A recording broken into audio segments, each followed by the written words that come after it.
Bonsoir à tous et bienvenue dans cette nouvelle édition de 24h Sénat. Voici les titres. Jour de vérité pour le gouvernement avec les chiffres du chômage du mois de décembre. L'objectif d'inverser la courbe avant la fin de l'année n'a pas été atteint. Ils sont désormais 3 300 000 demandeurs d'emploi. Un niveau record, analyse à suivre dans ce journal. Et dans ce contexte, le pacte de responsabilité peut-il être une réponse au chômage? Première discussion à Matignon. Comment convaincre à la fois les syndicats inquiets de l'absence de contrepartie et le patronat réticent à garantir des embauches? C'est le débat de ce 24h Sénat. La libéralisation du marché de l'optique en discussion au Sénat. Les opticiens sont vent debout contre une disposition du projet de loi Hamon sur la consommation, examiné en seconde lecture en ce moment même par les sénateurs. Reportage à suivre dans cette édition. Le verdict est tombé, les chiffres du chômage ne sont pas bons pour le gouvernement. 10 200 nouveaux demandeurs d'emploi ont été recensés en décembre. Jean-Marc Ayrault appelle à aller plus loin, plus vite, plus fort contre le chômage. Louis Sibylle. Pas une stabilisation, encore moins une inversion, mais bien encore une hausse. Le verdict est tombé il y a une heure, plus 0,3% de chômeurs en décembre 2013, soit 10 200 personnes de plus inscrites à Pôle emploi. Des mauvais chiffres qui portent le nombre de chômeurs à 3 303 200, toutes catégories confondues. Un nouveau record. Si l'on regarde l'ensemble de l'année, l'augmentation est de 5,7%, soit 177 000 chômeurs de plus qu'en 2012. C'est donc un pari perdu pour François Hollande qui avait fait de l'inversion de la courbe du chômage sa priorité absolue pour 2013. Mais cette hausse est tout de même 2 fois moins importante qu'en 2012. Pour l'avenir, si François Hollande a ouvert un nouveau chapitre de la bataille de l'emploi avec son pacte de responsabilité proposé aux entreprises, les prévisions ne sont pas optimistes. Selon l'INSEE, le taux de chômage devrait continuer à grimper pour atteindre 10,6% fin juin. Et dans ce contexte, l'inversion de la courbe du chômage promise par le chef de l'État verra-t-elle enfin le jour? Michel Sapin, le ministre du Travail, n'y croit plus. Son collègue de Bercy, Pierre Moscovici, persévère. Retour sur le flou de la communication gouvernementale autour des chiffres du chômage avec Cécile Sixou. Nous devons inverser la courbe du chômage à échéance d'ici un an. Septembre 2012, François Hollande se donne un an pour inverser la courbe du chômage. Le nombre de demandeurs d'emploi a dépassé la barre symbolique des 3 millions. Il lance les contrats d'avenir, premier outil de sa politique pour l'emploi, avec un objectif en signer 100 000 en un an. Quelques mois plus tard, le président affiche toujours sa détermination, mais repousse l'échéance à fin 2013. Toutes nos forces seront tendues vers un seul but, inverser la courbe du chômage d'ici un an. Nous devrons y parvenir coûte que coûte. Second temps de la politique de l'emploi, en février, Michel Sapin lance les contrats de génération. Mais les chiffres restent décourageants. Le nombre de chômeurs frôle même le record de 1997 en mars, mais le gouvernement maintient le cap. Non, le retournement n'est pas là. Il y a un ralentissement. Le ralentissement, c'est le moment qui précède le retournement. L'optimisme revient avec les beaux jours. François Hollande parle d'une reprise de la croissance et cette fois, les chiffres sont là. Moins 50 000 chômeurs au mois d'août. Mais fausse alerte, tous les demandeurs d'emploi n'ont pu être comptabilisés à cause d'un bug SFR. Depuis, pas de baisse significative, mais à l'approche de la date fatidique, le président change son discours. Lors de ses vœux à la presse en janvier, François Hollande ne réitère pas sa promesse et admet avoir perdu une bataille, mais la guerre contre le chômage continue. Mickaël Zamès nous a rejoint sur ce plateau. Bonsoir Mickaël. Alors le président a-t-il perdu son pari d'inverser la courbe du chômage? Très franchement, oui, il l'a perdu. Fini l'inversion de la courbe du chômage. On est passé à d'autres mots. En déplacement en Turquie, il a parlé de stabilisation. D'autres parlent tout simplement de ralentissement de la hausse. Il faut comprendre. Alors, un échec auquel il se prépare depuis le mois d'octobre. Au mois d'octobre, il reçoit des chiffres du chômage. Moins 20 000 demandeurs d'emploi. Ça peut paraître une très bonne nouvelle. Et en fait, ce n'est pas une bonne nouvelle pour le président de la République. C'est trop d'un coup, a-t-il dit. Le rythme ne pourra pas être tenu. Ce jour-là, l'inversion de la courbe du chômage est définitivement enterrée. Les emplois aidés, les emplois d'avenir, ça ne fonctionne pas. En tout cas, ce n'est pas suffisant. 18 mois de travail, 18 mois de demande à ces ministres de travailler sur ces emplois aidés. Et finalement, ce n'est pas suffisant. Du coup, François Hollande est obligé de changer de braque et obligé de changer de logiciel. Voici venu le temps des allègements de charges, de la politique de l'offre, le François Hollande social-démocrate. Il faut donc un nouveau pari, celui du pacte de responsabilité. Et surtout, il donne toute sa confiance aux patrons. C'est le pari des patrons. Il faut de la croissance pour faire baisser le chômage. Le coup d'envoi a été donné aujourd'hui par le Premier ministre. Ne voyez surtout pas là un hasard politique, quoique. Alors, un nouveau pari, mais aussi 2-3 questions quand même. Il savait depuis le mois d'octobre que ce pari serait perdu. Pourquoi n'a-t-il pas lancé le chantier du pacte de responsabilité tout de suite? Et puis si ce pacte de responsabilité ne fonctionne pas, que restera-t-il dans la boîte à outils du président de la République? Eh bien, merci beaucoup, Mickaël. On vient de le voir, le pacte de responsabilité apparaît donc comme la nouvelle arme du gouvernement contre le chômage. Encore faut-il convaincre les partenaires sociaux. Les premières discussions ont eu lieu aujourd'hui à Matignon. Flora Sauvage. Premier tour de piste pour les partenaires sociaux ce matin sur le pacte de responsabilité autour du Premier ministre Jean-Marc Ayrault. À sa sortie, le président du MEDEF réclame une baisse de charges et d'impôts d'ici à 2017. Le président de la République avait dit qu'il y avait un écart de compétitivité qu'il fallait réduire d'ici à 2020 avec l'Allemagne et avec nos principaux voisins européens. Cet écart est de l'ordre de 116 milliards, vous le savez, de charges en trop sur les entreprises françaises.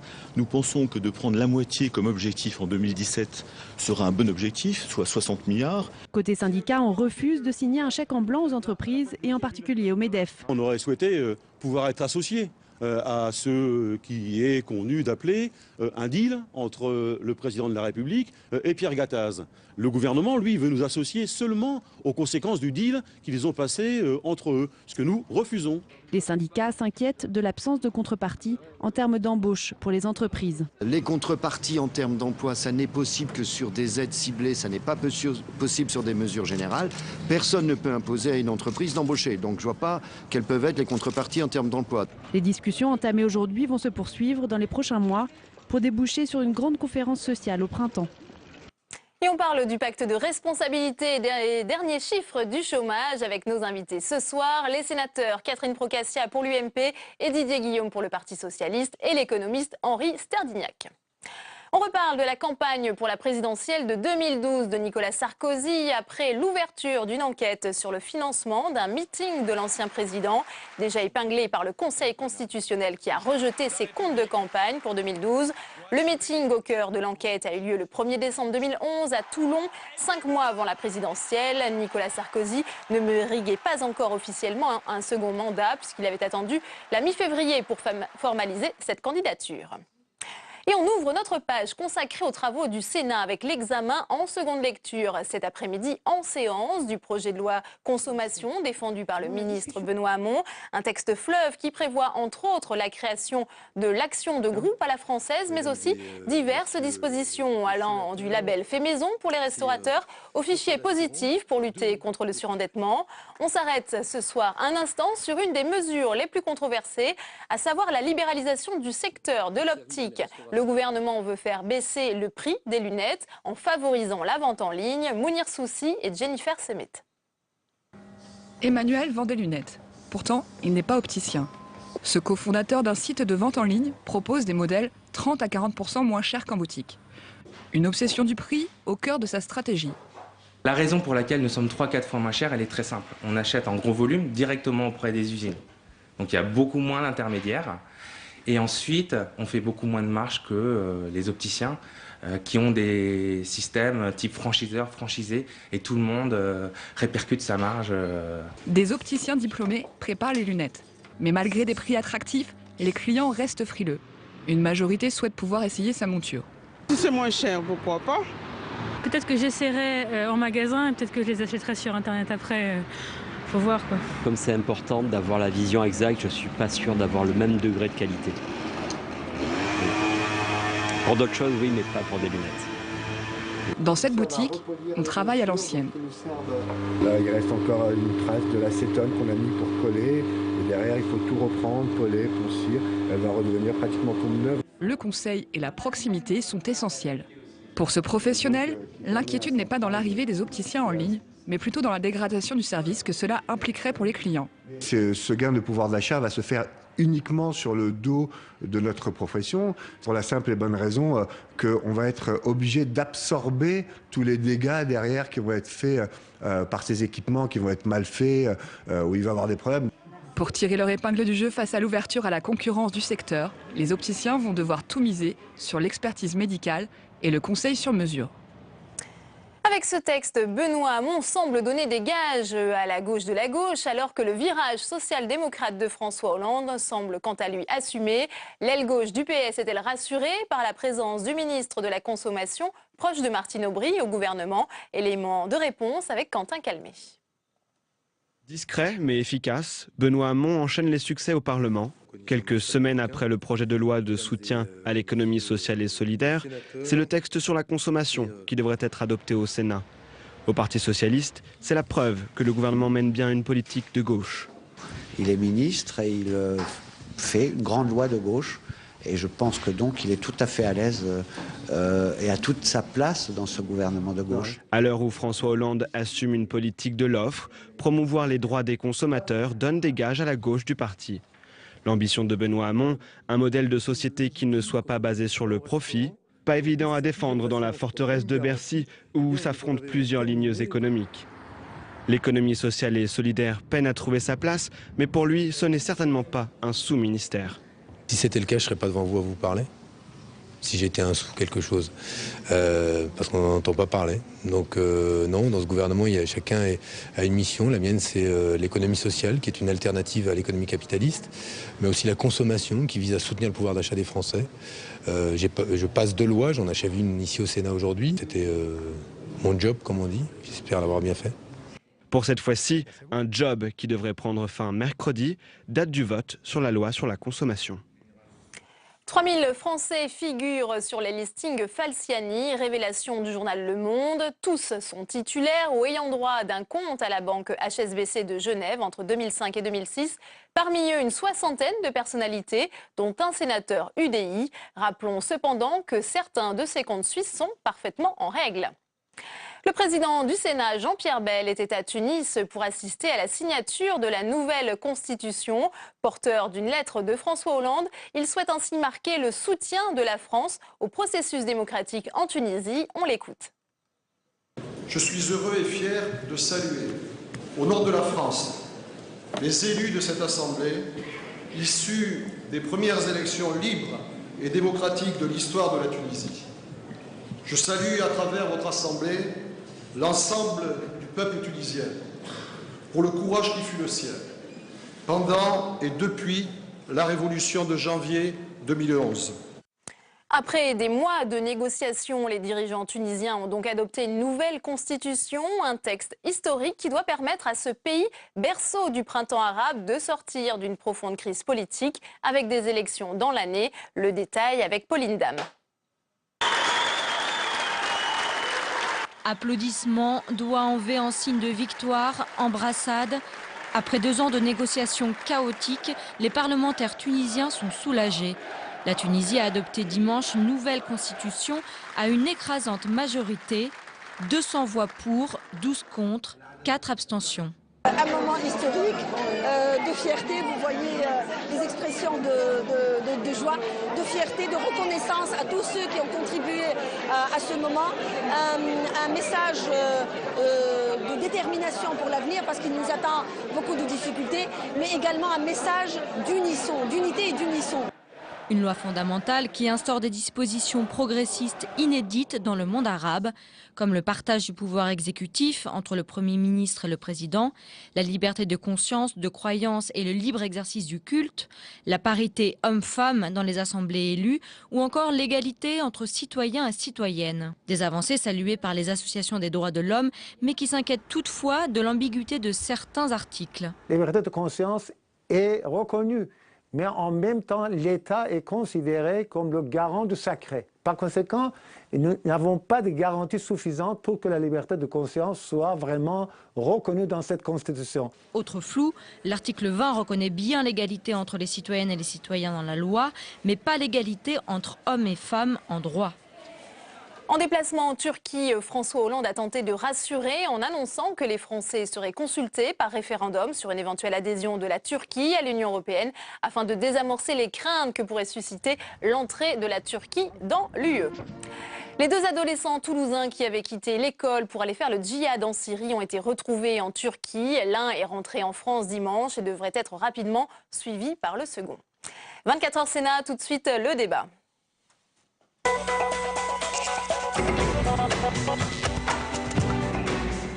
Et on ouvre le débat de ce 24h Sénat avec le début de la concertation de Matignon avec les syndicats et le patronat pour mettre en œuvre le pacte de responsabilité, nouvelle arme du gouvernement pour enrayer le chômage. Avec nos invités ce soir, Catherine Procaccia, bonsoir. Vous êtes sénatrice UMP du Val-de-Marne. Avec nous également sur ce plateau Didier Guillaume, bonsoir.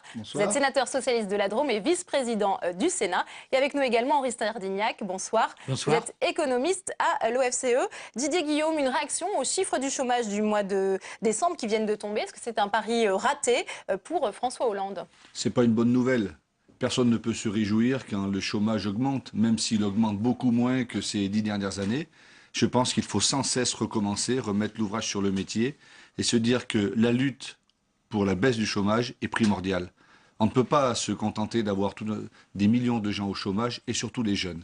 Et je suis heureux que dans cette nouvelle mitigée, nous constations que le chômage des jeunes est en baisse. Un jeune qui retrouve du travail, c'est un jeune qui retrouve le chemin de la société, de la sociabilisation et de la République. Catherine Procaccia, un commentaire sur cette hausse du nombre de demandeurs d'emploi? Je partage les propos de Didier Guillaume. Personne ne peut se réjouir. Je pense que la situation économique et la crise qui a été niée depuis plusieurs années est toujours là, malheureusement. Qu'effectivement, un certain nombre de mesures ont essayé d'être mises en place sans vraiment beaucoup de succès. Que le chômage des jeunes, s'il diminue, c'est quand même beaucoup avec les 75 000 emplois qui ne sont que des emplois aidés et qui ne sont pas des emplois pérennes. Mais il faut trouver des solutions. Mais pour ma part, je pense que les solutions, elles viendront des entreprises, elles viendront du marché. Donc vous êtes sur la même et ligne pas que de François l'État. Hollande sur ce point, Mais visiblement. pas de l'État. Henri Stardignac, un commentaire sur ces chiffres. C'est la boîte à outils qui ne fonctionne plus. François Hollande passe donc à un autre outil avec son pacte de responsabilité? Oui, c'est-à-dire que d'une part, la stratégie impulser la croissance par une concertation européenne a échoué.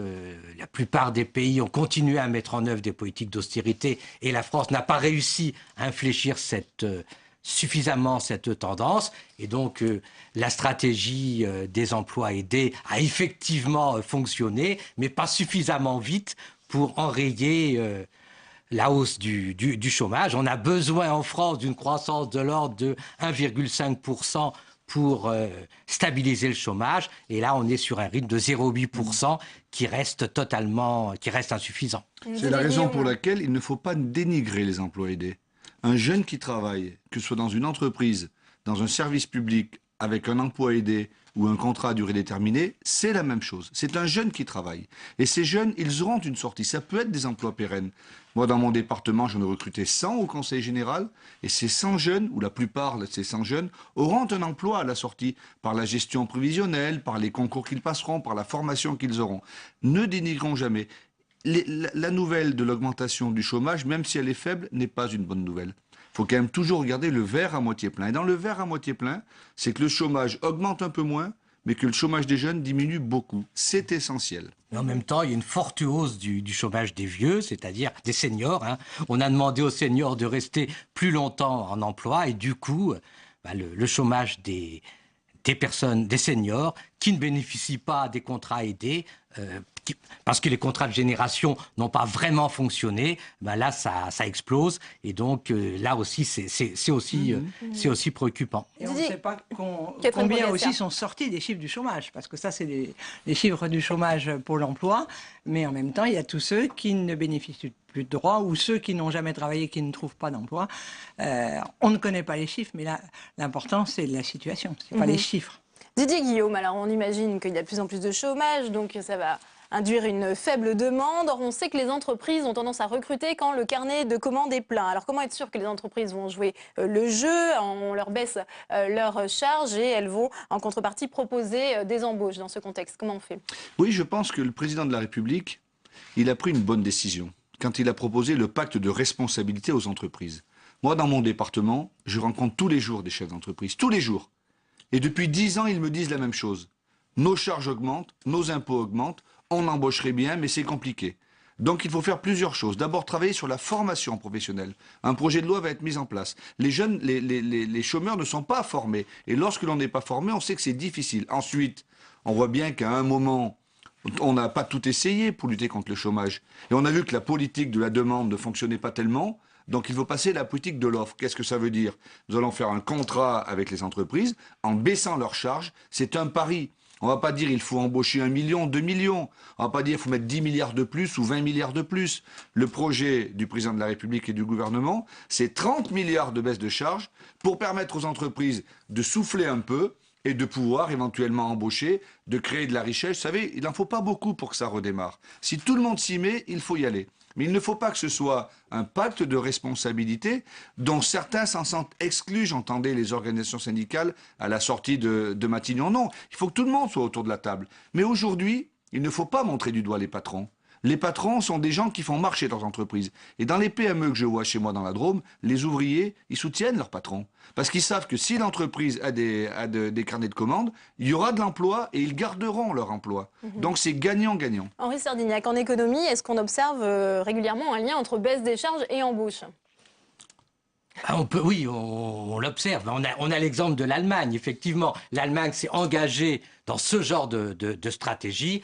Faire pression sur les salaires, baisser les cotisations sociales, regagner en compétitivité, et ça a marché. Le problème, c'est que ça a marché au bout de 5 ans. Pendant 5 ans, l'Allemagne a été le pays malade de l'Europe, avec une croissance extrêmement faible, avec un poids sur l'ensemble de l'Europe. Et le risque qu'on a maintenant, c'est que, bien sûr, on va donner 30 milliards aux entreprises, mais en même temps, le gouvernement s'est engagé à faire 60 ou 80 milliards de baisse de dépenses. Et donc, le risque, c'est qu'on va avoir un effet dépressif et que les entreprises, du coup, ne vont pas embaucher. Et il va falloir attendre 4-5 ans avant qu'elles aient suffisamment gagné en compétitivité sur nos partenaires européens. C'est quand même une stratégie qui est risquée. Le fait est que, comme on n'a pas de coordination des politiques économiques en Europe, la France est obligée de se lancer dans une stratégie égoïste et dont on n'est pas sûr qu'elle marche. Catherine Procaccia, c'est un pari risqué, mais est-ce que vous partagez quand même les ambitions de ce pacte de responsabilité avec cette baisse des charges réclamée depuis longtemps par la droite? Oui, tout à fait. Moi, je suis contente, je fais partie des personnes qui, à droite, sont contentes que le président de la République et le gouvernement, d'un seul coup, ne montrent plus du doigt les entreprises, tel que le fait mon collègue Didier Guillaume. Les entreprises, c'est ce qui fait fonctionner l'économie. On parlait tout à l'heure des emplois aidés, mais les emplois aidés, ils ont été mis dans l'administration. L'administration, alors qu'on est en train de revoir ce que le président appelle le millefeuille territorial et veut fusionner tout, mais que vont devenir ces emplois? En tout cas, là, on est en train de parler d'une baisse. Attendons de voir la baisse, parce que quand même, depuis 2 ans, depuis 18 mois, il n'y a eu que des hausses, et des hausses pour les entreprises. Et outre le coût du travail, il y a aussi le droit du travail, la lourdeur de notre droit du travail, les 37 ou 38 formes de contrats de travail qui existent en France, toutes les procédures. Pour faire fonctionner, il faudrait plus de souplesse, même s'il faut effectivement une protection importante des salariés. Mais il faut simplifier les choses et à gauche comme à droite, pour l'instant, on a été incapable de le faire. Didier Guillaume, Catherine Procaccia dit plus de souplesse, mais déjà on voit l'hostilité, les réticences des syndicats, pas sûr qu'ils suivent le gouvernement dans cette voie. Alors comment fait-on pour les convaincre? Non, mais aujourd'hui, il ne s'agit pas de dire on fait de la souplesse, pas de souplesse. Il s'agit de mettre en place une grande concertation nationale. L'objectif, il est clair. Il est de réduire le nombre de chômeurs, de donner des marges de manœuvre aux entreprises. Il faut que ce soit gagnant-gagnant. C'est la volonté du président de la République. Et moi, j'apprécie ce que dit Mme Procaccia en disant on va bien voir. Aujourd'hui, vous dites on ne sait pas si ça marchera en 3 ans et 4 ans. Mais qu'est-ce qu'il fallait faire d'autre? Aujourd'hui, on était dans une impasse. La France allait dans le mur. Ça fait 10 ans que le chômage augmente, ça fait 10 ans que les déficits augmentent, que la dette augmente. Eh bien, un choc comme celui présenté par le président de la République, en faisant de la simplification, certes, mais surtout en disant, puisqu'on nous dit depuis des années et des années que les entreprises ont trop de charges et qu'elles ne peuvent pas embaucher et se développer, alors banco, baissons les charges. Il n'y a pas d'interdit, avec un seul objectif, celui de la baisse du nombre de chômeurs, est celui de la justice sociale et de la justice fiscale, mais nous en reparlerons. Les impôts ont augmenté aussi bien dans le précédent quinquennat que dans celui-ci. Tout le monde y a pris sa part. Aujourd'hui, la prise de conscience, elle est réelle. C'est stop. On ne peut plus augmenter les impôts, les gens n'en peuvent plus, les entreprises n'en peuvent plus. Trouvons un pacte gagnant-gagnant. Et ce pacte de responsabilité, qui va donner des marges aux entreprises, aura des conséquences positives, il faut l'espérer, et nous pouvons tous l'espérer, sur les salariés, sur les Français qui travaillent dans une entreprise ou sur les chômeurs. C'est bien ça l'objectif. Et si dans 2 ans, dans 3 ans, le nombre de chômeurs a baissé, si la courbe s'inverse plus vite que cela, si les jeunes sont plus au boulot, si les contrats de génération marchent un petit peu mieux, et si les entreprises, on leur a un peu desserré les taux, qu'elles puissent embaucher, les choses iraient. Je vais vous prendre un dernier exemple. Dans mon département, j'ai 13 000 entreprises de moins de 10 salariés. Ces 13 000 entreprises, elles ont des carnets de commandes pleins, parce que c'est le travail de proximité. Ben si dans ces 13 000 entreprises, il y en a 1 sur 2, avec la baisse de charge, qui embauche une personne, à temps partiel ou à temps plein sur un CDD, ça fait baisser le nombre de chômeurs dans mon département de 20%. Ça vaut pas le coup d'essayer ça? Il faut y aller. Henri Sterdignac, Didier Guillaume a parlé d'une stratégie gagnant-gagnant. Ça pourrait peut-être se transformer en stratégie gagnant-perdant. On n'est pas sûr que les entreprises jouent le jeu. À ce moment-là, ce pacte de responsabilité apparaît comme un cadeau qu'on fait aux entreprises. Comment fait-on pour avoir des garanties de ce côté-là? Est-ce qu'elles peuvent s'avancer sur un terrain juridique, peut-être, les entreprises? De toute évidence, il n'y aura pas de contrepartie juridique. Puisque on ne peut pas aller demander à l'ensemble des entreprises de prendre un engagement global. Donc, le problème, c'est qu'il faut faire confiance aux entreprises. Et il faut que le MEDEF se dise, bon, ces 30 milliards, ça suffit. Il faut que le MEDEF renonce à l'idée, au chiffre de 120 milliards, qui bien sûr est tout à fait excessif. Il faut que le MEDEF se dise, avec ces 30 milliards, on est allé au bout de ce qu'on peut faire, et il faut que le gouvernement ne se lance pas dans des politiques de forte restriction des dépenses publiques qui feraient baisser d'une façon ou d'une autre le carnet de commandes des entreprises. Il faut oublier les objectifs de déficit public. Voilà, et on peut partir dans ce sens-là. Oui, mais... On a posé la question à notre partenaire du nouvelobs.com, aux internautes. Pacte de responsabilité, croyez-vous à un accord possible entre les syndicats et les gouvernements? Eh bien, les internautes ont répondu oui à 33%, non à 63% sur 982 votants. Catherine Procastia, rapidement, vous pensez que le gouvernement va trouver un terrain d'entente avec les syndicats? J'espère qu'il en trouvera un, mais les premiers, c'est les entreprises. Moi, je suis quand même un peu choqué qu'ils discutent avec les syndicats avant de savoir quel est le contenu, avant d'avoir présenté et discuté avec les parlementaires qui allons le voter. Allez demander aux syndicats. Que voulez-vous que fassent les syndicats? Ils vont en demander plus, ils vont demander des garanties. Syndicats et patronat ont été reçus aujourd'hui. Le dialogue social est essentiel. Il faut discuter avec le patronat, avec les syndicats pour préparer tout cela. Merci à tous les trois d'avoir été les invités de 24h Sénat. C'est la fin de cette édition. À 22h, vous retrouvez Sonia Mabrouk. Très bonne soirée et à demain.